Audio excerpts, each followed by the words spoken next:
Hi viewers, পিনাস kitchen ক্রিয়েশনসে আপনাদের স্বাগতম। আজ রান্না করব চিকেন মালাইকারি। আর এইভাবে চিকেন রান্না করলে খেতে খুবই ভালো লাগে। চিংড়ির মালাইকারি তো অনেক খেয়েছেন। চলুন চিকেন মালাইকারি রান্না করতে কি কি উপকরণ লাগবে একবার দেখে নিই। প্রথমেই লাগবে চিকেন। এখানে একটা চিকেন ভালোভাবে ধুয়ে নিয়েছি। আর রয়েছে আধা কাপ পরিমাণ নারিকেল বাটা। আপনারা চাইলে নারিকেলের দুধ দিয়েও রান্না করতে পারেন। এখন কড়াইতে পরিমাণ মতো তেল দিয়ে নিয়েছি আর তেল ভালোভাবে গরম হয়ে গিয়েছে। এরপর দিব 2টা তেজপাতা, 3 টুকরা দারচিনি, 3-4টা এলাচি আর 1 কাপ পরিমাণ পেঁয়াজ কুচি দিয়ে পেঁয়াজগুলো গোল্ডেন ভাজা হওয়া পর্যন্ত অপেক্ষা করব। এখন পেঁয়াজগুলো ভাজা হয়ে গিয়েছে। এরপর চিকেনগুলো দিয়ে দিব।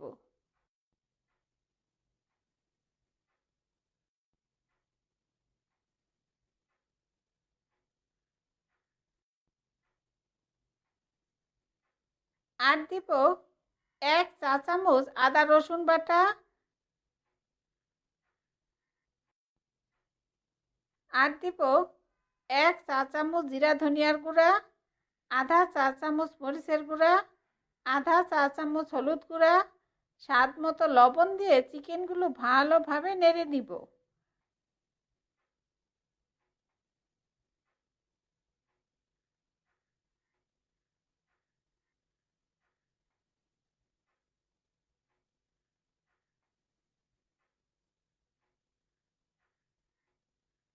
আর আধা কাপ পরিমাণ পানি দিয়ে চিকেনগুলো ভালোভাবে কষাবো।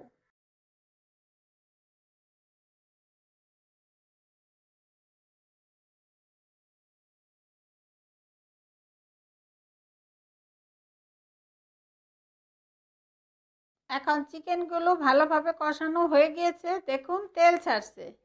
এরপর ফেটিয়ে নেওয়া 1 টেবিল চামচ পরিমাণ টক দই দিয়ে দিব। এরপর আরও 3-4 মিনিট কষাবো।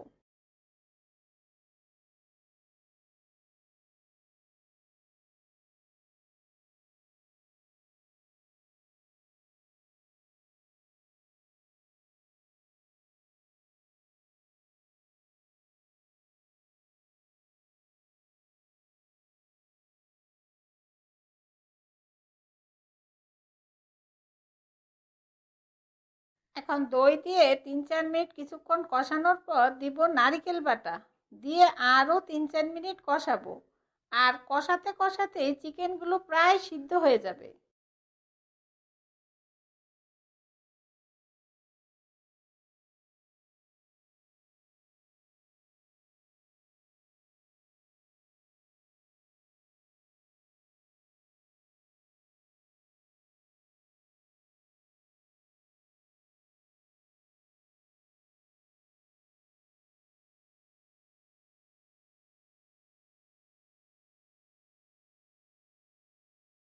এখন নারিকেল বাটা দিয়ে 3-4 মিনিট কষানোর পর দিব 1 কাপ পরিমাণ গরম পানি দিয়ে ভালোভাবে নেড়ে দিব।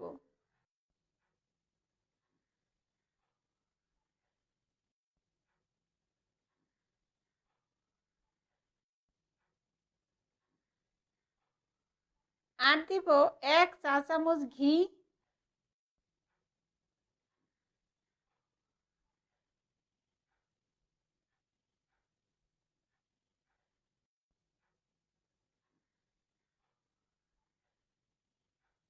আধা চা চামচ গরম মশলার গুঁড়া। এতে রয়েছে দারচিনি, লবঙ্গ, গোলমরিচ, তেজপাতা, এলাচি, জায়ফল, জয়িত্রী সহ সব মশলা রয়েছে।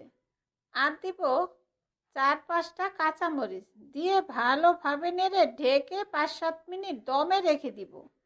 আর এই সময় চুলার আঁচ একদম লো করে দিব।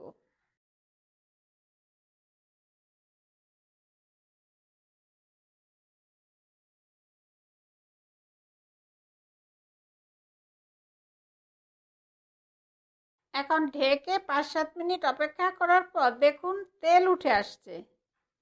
আর এখন চিকেন মালাইকারি ভাত, রুটি বা পোলাওর সাথে খাওয়ার জন্য একদম তৈরি। আর ঠান্ডা হলে ঝোল আরও শুকিয়ে যাবে। এরপর পরিবেশন করব।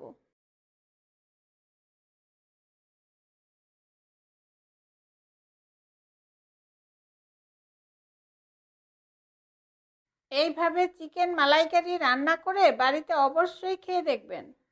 আপনাদের সুবিধার্থে সব উপকরণ ও তার পরিমাণ আমি ডিসক্রিপশনে দিয়ে দিব।